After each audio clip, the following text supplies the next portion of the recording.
PT Nusantara Sejahtera Raya Tbk atau emiten berkode saham CNMA dalam rapat umum pemegang saham tahunannya atau RUPST yang digelar 6 April 2026, Cinema XX1 menetapkan total dividen sebesar Rp980 miliar atau setara Rp7 per lembar saham.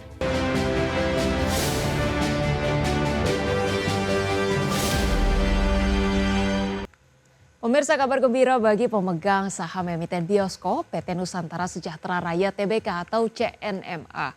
Pemilik jaringan Cinema 21 resmi memutuskan pembagian seluruh laba bersih tahun buku 2025 sebagai dividen ditambah dengan dividen spesial dari laba ditahan. PT Nusantara Sejahtera Raya Tbk atau emiten berkode saham CNMA dalam rapat umum pemegang saham tahunannya atau RUPST yang digelar 6 April 2026, Cinema XX1 menetapkan total dividen sebesar Rp980 miliar atau setara Rp7 per lembar saham. Angka ini mencakup seluruh laba bersih 2025 sebesar Rp704,8 miliar serta dividen spesial sebesar Rp275,2 miliar dari saldo laba ditahan. Setelah dikurangi dividen interim pada November 2025 lalu, para pemegang saham akan menerima sisa dividen tunai sebesar Rp3,63 ditambah dividen spesial Rp3,37 per saham. Kinerja keuangan perseroan pada 2025 tercatat tumbuh positif dengan total pendapatan mencapai Rp5,9 triliun, meningkat 2,6% secara tahunan. Direktur Utama Cinema XX1 Suryo Suherman menyatakan optimisme perusahaan untuk terus menghadirkan pengalaman menonton terbaik sekaligus mendorong pertumbuhan industri film nasional. Hingga akhir 2025, perseroan telah mengoperasikan 1.388 layar di 267 bioskop yang tersebar di 55 kota dan 30 kabupaten di seluruh Indonesia. Selain dividen tunai, RUPST juga menyetujui pembagian saham treasury secara proporsional dengan rasio 50:1. Setiap pemegang 50 saham CNMA akan menerima satu saham treasury yang rencananya dilaksanakan pada 28 April 2026 mendatang.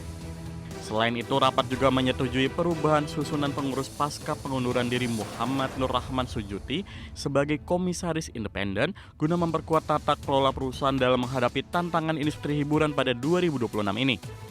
Berbagai sumber, IDS Channel. Pemirsa, emiten manufaktur plastik PT Asia Pramulia atau ASPR mengubah strategi pengadaan bahan baku. Perusahaan meningkatkan porsi impor untuk menjaga kelangsungan produksi di tengah terbatasnya pasokan lokal. PT Asia Pramulia Tbk mengubah strategi pengadaan bahan baku dengan meningkatkan porsi impor. Sebelumnya komposisi pasokan didominasi lokal sekitar 70% dan impor 30%. Namun kondisi terkini memaksa perusahaan menambah impor untuk menjaga stabilitas produksi. Terbatasnya pasokan dalam negeri terjadi akibat gangguan rantai pasok global, terutama dipicu konflik di kawasan Timur Tengah yang selama ini menjadi salah satu sumber bahan baku. Kondisi ini membuat perusahaan harus melakukan diversifikasi pemasok. Sebagai langkah antisipasi, ASPR mulai mengalihkan sumber impor ke negara lain seperti Cina, yang dinilai mampu menyediakan bahan baku dengan kualitas setara. Lonjakan harga minyak dunia yang menembus $100 Amerika Serikat per barel turut mendorong kenaikan harga resin plastik. Sebagai produk turunannya, bahkan kenaikan harga kemasan plastik di pasar disebut mencapai 50 hingga 60%. Akibat tekanan biaya produksi yang meningkat, perusahaan terpaksa melakukan penyesuaian harga jual. Langkah ini dilakukan untuk menjaga margin usaha di tengah lonjakan biaya bahan baku. Untuk menghadapi ketidakpastian, perusahaan menerapkan berbagai strategi mitigasi, termasuk pengolahan stok yang ketat, kontrak jangka panjang dengan pemasok, serta lindung nilai terhadap nilai tukar. Langkah ini bertujuan menjaga stabilitas operasional. Meski dihadapkan pada tekanan biaya, ASPR menilai permintaan produk plastik masih terjaga, terutama dari sektor air minum dalam kemasan yang menjadi kebutuhan utama masyarakat. Kondisi ini menjadi penopang pertumbuhan bisnis ke depan. Dengan kombinasi diversifikasi pasokan dan penyesuaian strategi operasional, ASPR optimis dapat menjaga kinerja di tengah dinamika pasar global yang menantang. Langkah ini menunjukkan fleksibilitas perusahaan dalam menghadapi perubahan rantai pasok global. Berbagai sumber, IDS Channel. Pemirsa, emiten produsen keramik PT Arwana Citra Mulia Tbk atau ARNA terus menggenjot kinerja melalui strategi produksi dan efisiensi. Langkah ini dilakukan untuk menjaga daya saing di tengah tekanan biaya dan dinamika sektor properti nasional.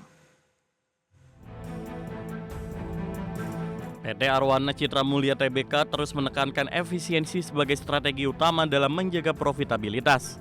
Perusahaan melakukan optimalisasi penggunaan energi dan bahan baku untuk menekan biaya produksi. Langkah ini menjadi krusial di tengah kenaikan biaya dan persaingan industri keramik yang semakin ketat. Untuk meningkatkan efisiensi, perusahaan melakukan modifikasi dan modernisasi mesin di sejumlah fasilitas produksi. Salah satunya melalui penyesuaian teknologi untuk menghemat konsumsi gas. Langkah ini diharapkan dapat menurunkan biaya operasional secara signifikan. Selain efisiensi, ARNA juga fokus pada peningkatan utilitas dari kapasitas produksi yang sudah ada, dengan memaksimalkan output tanpa harus menambah investasi besar dalam waktu dekat. Strategi ini menjadi cara efektif untuk meningkatkan volume penjualan dan margin usaha. ARNA menargetkan pertumbuhan pendapatan hingga 17% pada 2026, serta laba bersih tumbuh di kisaran 15 hingga 20%. Target ini didukung oleh strategi efisiensi dan peningkatan kapasitas produksi yang terus dijalankan perusahaan. Manajemen menilai industri keramik masih memiliki prospek positif seiring pemulihan sektor properti dan infrastruktur. Permintaan keramik didorong oleh kebutuhan perumahan dan proyek konstruksi. Kondisi ini menjadi peluang bagi perusahaan untuk meningkatkan penetrasi pasar. Selain efisiensi, perusahaan juga terus melakukan inovasi produk termasuk pengembangan keramik porselen dan desain modern. Penyesuaian produk dilakukan untuk menjawab kebutuhan pasar yang terus berkembang.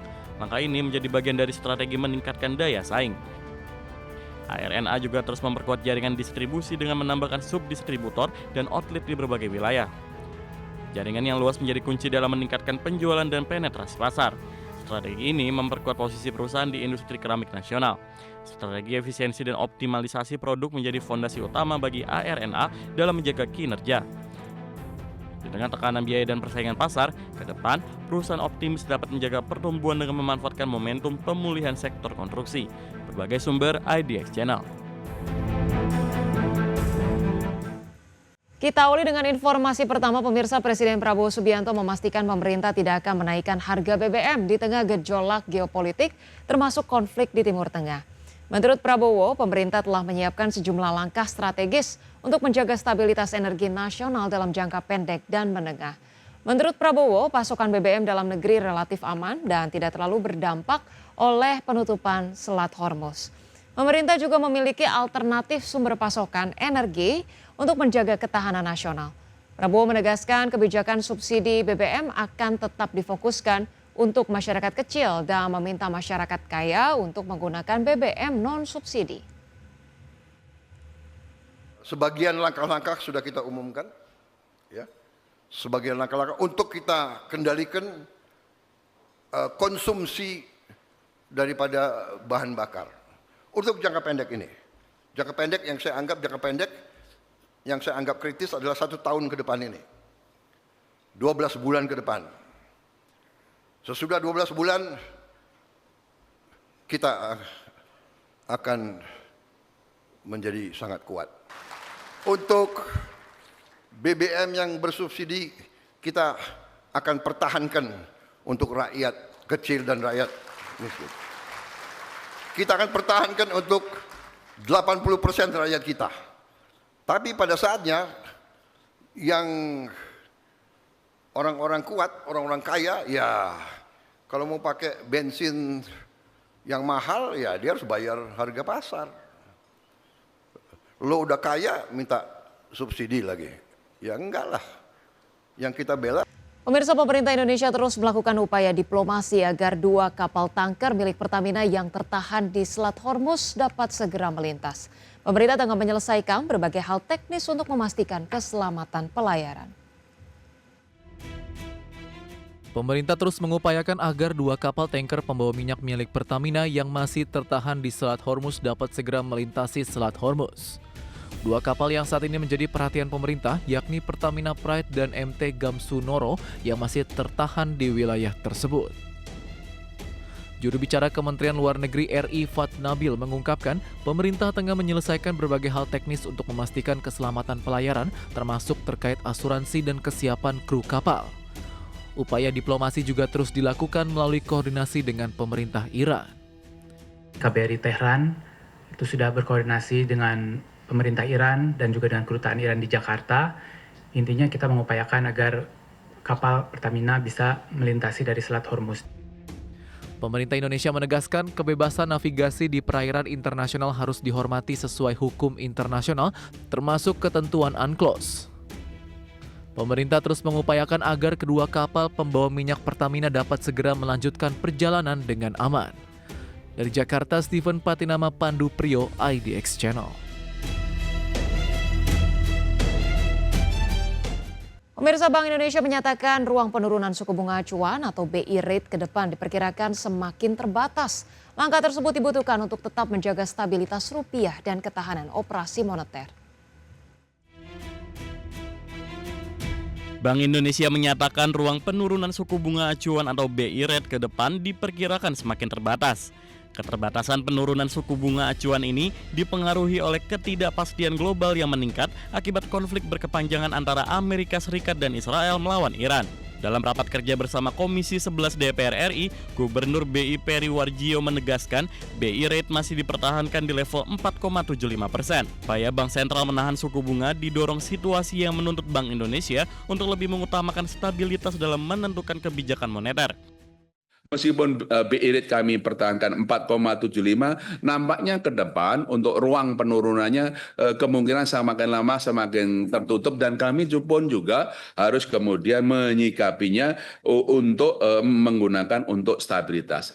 Oleh karena itu kenapa sekarang untuk tahun 2026 ini untuk SRBI-nya grafik sana mulai akan naik. Ini agar memang kami harus juga membalas antara keperluan menstabilkan nilai tukar, intervensi, dan juga bagaimana supaya outflow itu tidak terlalu buruk sehingga kemudian masih terjadi outflow. Peri menyebut konflik geopolitik saat ini telah memperburuk prospek perekonomian global. Apalagi pertumbuhan ekonomi dunia pada 2026 diperkirakan melemah menjadi 3,1% atau turun dari proyeksi sebelumnya sebesar 3,2%. Jakarta, Raharjo Patmo, IDX Channel. Pemirsa, emiten media digital PT MNC Digital Entertainment atau MSIN berencana melakukan pencatatan saham di bursa luar negeri. Langkah ini menjadi bagian dari strategi ekspansi global untuk memperkuat posisi perusahaan di industri konten dan digital. PT MNC Digital Entertainment Tbk berencana melakukan pencatatan saham di bursa luar negeri. Rencana ini menjadi salah satu agenda dalam RUPS luar biasa yang digelar pada April 2026. Langkah ini diambil untuk memperluas akses perusahaan ke pasar global. Selain itu, rencana ini sejalan dengan strategis bisnis yang semakin fokus ke pasar internasional, terutama dalam pengembangan konten dan platform digital. Perusahaan menilai perlu meningkatkan eksistensi global agar lebih dikenal investor internasional.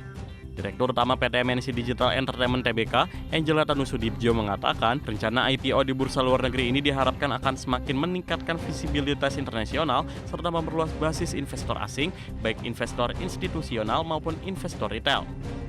Melalui rencana pencatatan ini, perseroan berharap dapat meningkatkan visibilitas internasional serta memperluas basis investor MSIN dengan menjangkau lebih banyak investor institusional maupun investor retail di pasar global. Selain itu, listing di luar negeri juga diharapkan dapat membuka akses pendanaan internasional yang lebih besar. Perusahaan dapat memiliki fleksibilitas dalam mendanai ekspansi dan pengembangan bisnis. Langkah ini menjadi bagian dari strategi pertumbuhan jangka panjang. Dana yang diperoleh dari pasar global akan digunakan untuk mendukung ekspansi di sektor konten dan platform digital, termasuk pengembangan ekosistem media dan hiburan berbasis teknologi. Strategi ini menunjukkan transformasi perusahaan menuju pasar global. Jakarta, Riki Anwardi, IDX Channel.